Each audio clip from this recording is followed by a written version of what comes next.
नमस्कार। कमर के निचले हिस्से का दर्द, उफ। अगर ये कभी हुआ है तो पता ही होगा कि ये कितना परेशान कर सकता है। ऐसा लगता है जैसे पूरी जिंदगी ही थम सी गई हो, है ना? और हाँ, इस मामले में कोई अकेला नहीं है। सोच कर देखिए, दुनिया में लगभग हर 5 में से 4 लोगों को अपनी जिंदगी में कभी न कभी कमर दर्द का सामना करना पड़ता है। मतलब ये एक बहुत ही आम, एक बेहद ही कॉमन मानवीय अनुभव है। और कभी-कभी तो दर्द से भी ज्यादा फ्रस्ट्रेटिंग क्या होता है? डॉक्टर के पास जाना। हम उम्मीद लेकर जाते हैं कि कोई हल मिलेगा, पर अक्सर सुनने को क्या मिलता है? बस यही कि आराम करो, कुछ दर्द की दवाएं ले लो और महीने भर बाद फिर आना। तो आज चलिए कुछ अलग करते हैं। इस पूरी सिचुएशन को पलट देते हैं और हम आपको ले चलते हैं पर्दे के पीछे, ये समझने के लिए कि जब कोई कमर दर्द की शिकायत लेकर डॉक्टर के पास जाता है तो डॉक्टर असल में सोचते कैसे हैं, उनका थॉट प्रोसेस क्या होता है। इससे ना पूरी प्रक्रिया को समझने में बहुत मदद मिलेगी। तो ठीक है, एक मरीज डॉक्टर के पास आया कमर दर्द की शिकायत लेकर। अब डॉक्टर के दिमाग में सबसे पहला सबसे बड़ा सवाल क्या घूमता है? देखिए, उनका पहला काम होता है दर्द को 2 बड़ी-बड़ी कैटेगरीज में बांटना। ये 2 कैटेगरीज हैं। पहली, मस्कुलोस्केलेटल। फैंसी नाम है, पर इसका सीधा सा मतलब है मांसपेशियों, हड्डियों या जोड़ों से जुड़ा दर्द। मतलब समझिए, जैसे कोई मोच आ गई हो। और दूसरी कैटेगरी है पैथोलॉजिकल, जो किसी अंदरूनी छिपी हुई बीमारी का संकेत हो सकता है। तो डॉक्टर का सबसे पहला काम एक जासूस की तरह होता है, ये पता लगाना कि दर्द इन दोनों में से किस खेमे का है। हमारी कमर का जो निचला हिस्सा है ना, वो कोई मामूली स्ट्रक्चर नहीं है। ये एक बहुत ही कॉम्प्लेक्स, एक हाईटेक मशीन जैसा है। इसमें हड्डियां हैं, शॉक एब्जॉर्बर की तरह काम करने वाली डिस्क्स हैं और नसों का एक एक घना जाल बिछा हुआ है। सब मिलकर एक साथ काम करते हैं। और जानते हैं, यही वजह है कि कभी-कभी एक मामूली सी मोच भी इतना भयानक दर्द दे सकती है। क्यों? क्योंकि वो इस पूरे घने नर्वस सिस्टम में हलचल मचा देती है। और अब एक बहुत राहत देने वाली बात, ये जो चार्ट है ना, इसे ध्यान से देखिए। ये बताता है कि लगभग 99%, जी हाँ, 99% कमर दर्द के मामले मस्कुलोस्केलेटल होते हैं। इसका सीधा सा मतलब ये है कि ज्यादातर मामलों में कोई गंभीर, कोई चिंता करने वाली बीमारी पीछे नहीं छिपी होती। ये एक अच्छी खबर है।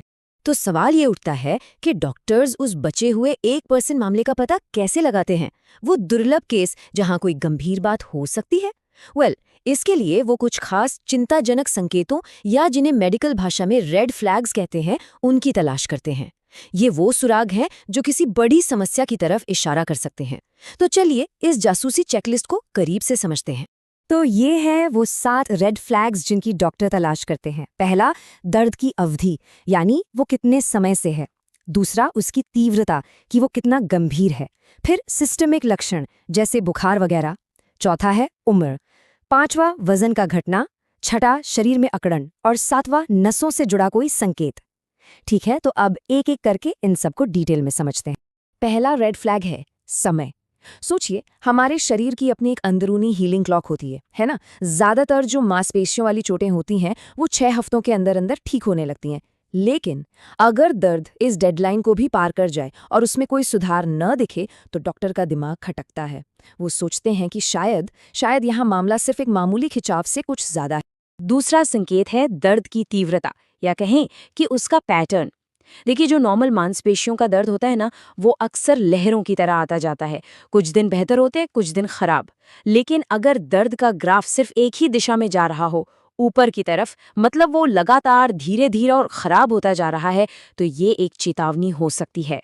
ये इशारा करता है कि शायद कोई अंदरूनी समस्या है जो वक्त के साथ बढ़ रही है।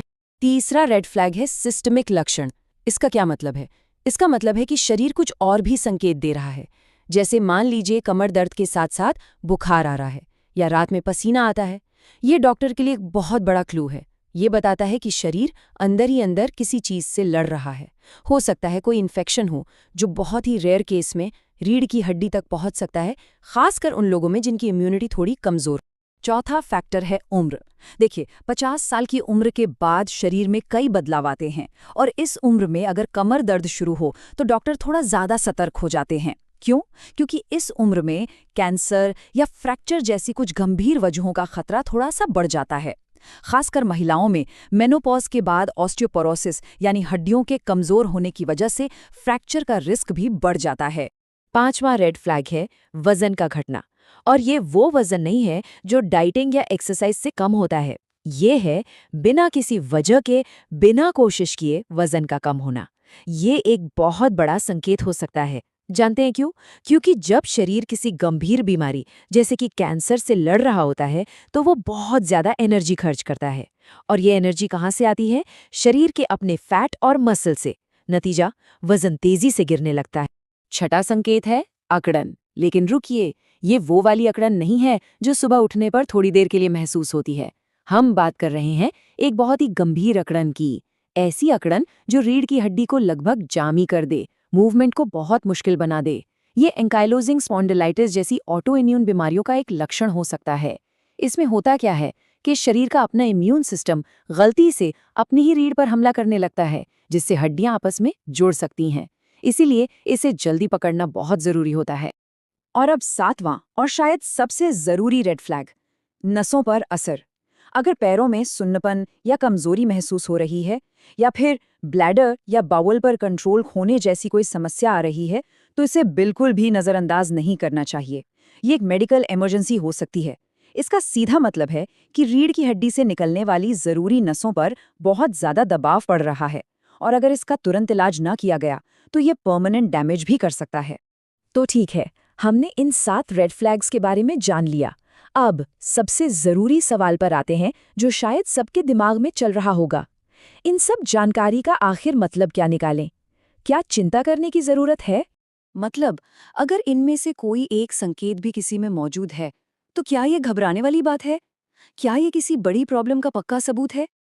और इसका जवाब, और ये बहुत जरूरी बात है, इसका जवाब है नहीं, बिल्कुल नहीं। देखिए, रिसर्च ये साफ साफ बताती है कि ये संकेत सिर्फ सुराग हैं, कोई पक्का डायग्नोसिस नहीं। इनका फॉल्स पॉजिटिव रेट बहुत हाई होता है।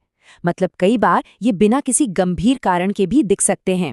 ये सिर्फ डॉक्टर के लिए एक इशारा है कि ठीक है, इस मामले में थोड़ी और गहराई से जांच करने की जरूरत है।